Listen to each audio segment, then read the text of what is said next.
चलिए अब वक्त हो चला है इस वक्त की दूसरी बड़ी खबर का। इस वक्त की दूसरी बड़ी खबर, नीतीश कुमार के खिलाफ रची जा रही थी साजिश। बड़ी खबर, दूसरा चिराग मॉडल बनाने की हो रही थी तैयारी।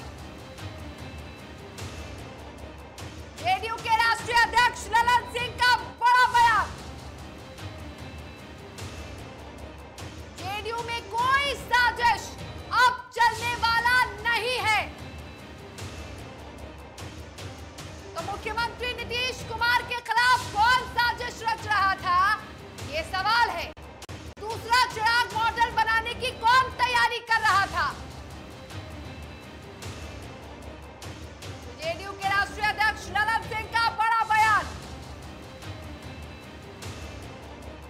जेडीयू में कोई साजिश अब चलने वाला नहीं है। तो बड़ी खबर, नीतीश कुमार के खिलाफ रची जा रही थी साजिश। ललन सिंह ने बड़ा खुलासा किया है, सीएम नीतीश कुमार के खिलाफ साजिश रची जा रही थी और इस साजिश को रचने वाला कौन था, यह सवाल है।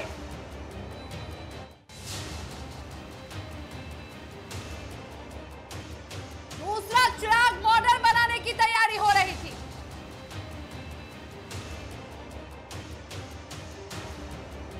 चलिए इस खबर पर अधिक बातचीत करेंगे, हमारे सहयोगी ऋतिक सुमन लाइव चैट पर जुड़े हुए हैं।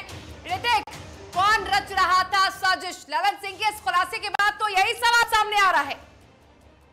देखिए शर्मिला, जिस तरीके से आज जब से जेडीयू से इस्तीफा दिया है आरसीपी सिंह ने, उसके बाद आज सबकी निगाहें थी, क्योंकि बीते दिन ही बता दिया गया था कि दिल्ली से आकर ललन सिंह प्रेस कॉन्फ्रेंस करेंगे और इस बारे में वो अपनी प्रतिक्रिया देंगे। आज प्रेस कॉन्फ्रेंस जेडीयू के दफ्तर में हुआ और जेडीयू के राष्ट्रीय अध्यक्ष ललन सिंह ने कई बातें कही, कई बड़ी बातें कही।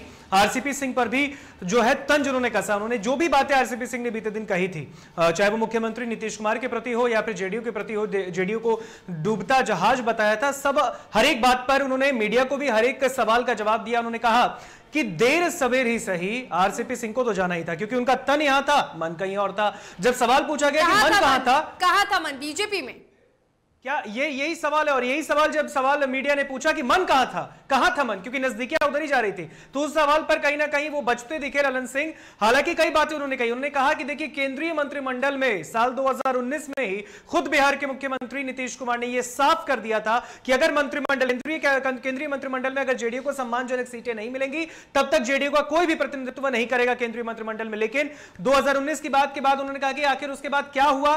आरसीपी सिंह जेडीयू के राष्ट्रीय अध्यक्ष थे, उन्होंने उस वक्त क्या सोचकर फैसला लिया वही जाने। लेकिन सीएम नीतीश कुमार ने साफ तौर पर क्लियर कर दिया था कि केंद्रीय मंत्रिमंडल का हिस्सा जेडीयू नहीं बनेगी, सम्मानजनक सीटें नहीं मिली तो। लेकिन उन्होंने बहकावे में आकर कई बातें उन्होंने कही। उन्होंने कहा है कि जो उनका पद चला गया, इस वजह से वो कहीं ना कहीं परेशान हो गए, इस वजह से ये बातें वो करने लगे हैं। और हालांकि उन्होंने कहा है कि जब वो जेडीयू के भीतर थे, हालांकि जो आरोप उन्होंने लगाया कि जेडीयू में हर एक कार्यकर्ताओं को जो है सम्मान नहीं दिया जाता, उस पर भी ललन सिंह ने पलटवार करते हुए कहा। उन्होंने कहा कि जेडीयू में हर कार्यकर्ता का सम्मान है, जब भी कोई फैसला लिया जाता है, प्रभावी फैसला लिया जाता है, तो हर एक नेता कार्यकर्ता से संपर्क में लेकर ही किया जाता है। तो ऐसे किस तरीके की बेबुनियाद बातें आरसीपी सिंह कर रहे हैं, इनमें तो कुछ नहीं कह सकते। लेकिन ललन सिंह जो सवाल उन्होंने कल कहा था, जेडीयू को कहा था उन्होंने कि जेडीयू एक डूबता जहाज है, उस पर उन्होंने प्रतिक्रिया दी। उन्होंने कहा कि इस डूबते हुए जहाज को खुद मुख्यमंत्री नीतीश कुमार ने पहले भाप लिया और इस डूबते हुए जहाज की मरम्मत सीएम ने कर दी है जेडीयू के, और अब जेडीयू ताकत के साथ आगे लड़ेगी। लेकिन एक और बड़ा गंभीर आरोप जेडीयू के राष्ट्रीय अध्यक्ष ने लगाया। उन्होंने कहा कि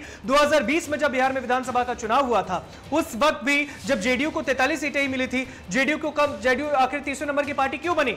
इसलिए बनी क्योंकि जो षड्यंत्र है वो रचा गया था, और किसने रचा वो बखूबी जानता है, ऐसा ललन सिंह का कहना। इशारा आरसीपी सिंह की ओर है। नीतीश कुमार जी के हम पूरी पार्टी नीतीश कुमार जी का आभारी है कि उन्होंने ऐसे षड्यंत्र करने वाले लोगों को पहचान लिया और जहाज मरम्मत करके एकदम ठीक कर दिया। वो जहाज दौड़ेगा, लेकिन जहाज में जब पानी घुसता है तो कौन भागता है? सबसे पहले कौन भागता है? ये भागता है। तो जो सत्ता के साथी है, जो संघर्ष के साथी नहीं है, सत्ता अगर उनके हाथ से चला गया तो स्वाभाविक है उनकी बौखलाहट। तो सत्ता जाने के कारण बौखलाहट, और नीतीश कुमार जी ने षड्यंत्र को पहचान लिया। पहले भी कह हमने पहले भी कहा कि नीतीश कुमार जी की संख्या जो 43 पर आ गई वो जनाधार में कमी के कारण नहीं आई। नीतीश कुमार जी के खिलाफ षड्यंत्र हुआ, साजिश हुई और उस साजिश का परिणाम है 43 पर पहुंचना। और उस षड्यंत्र के प्रति अब हम सब लोग नीतीश कुमार जी के नेतृत्व में सतर्क है, कोई षड्यंत्र यहां चलने वाला नहीं है। तो सुना आपने। और अब फिलहाल बिहार की राजनीतिक गलियारे की जो स्थिति है वो बहुत उथल फुथल वाली स्थिति बन गई है। आरसीपी सिंह के इस्तीफे के बाद से कई तरह के कयास लगाए जा रहे हैं। क्या बीजेपी अब एक बड़ा खेल खेल सकती है? क्या बीजेपी में एंट्री होने वाली है आरसीपी सिंह की, या फिर आरसीपी सिंह अपना एक अलग संगठन बनाने वाले हैं और अपने संगठन को मजबूती देंगे, जेडीयू को निरस्त करने का काम करेंगे? बहुत सारे सवाल हैं बिहार की राजनीतिक गलियारे में फिलहाल, लेकिन इसी के साथ बड़ी खबरों के सफर में हम आपसे इजाजत लेंगे। लेकिन आप देखते रहिए DTV भारत। नमस्कार।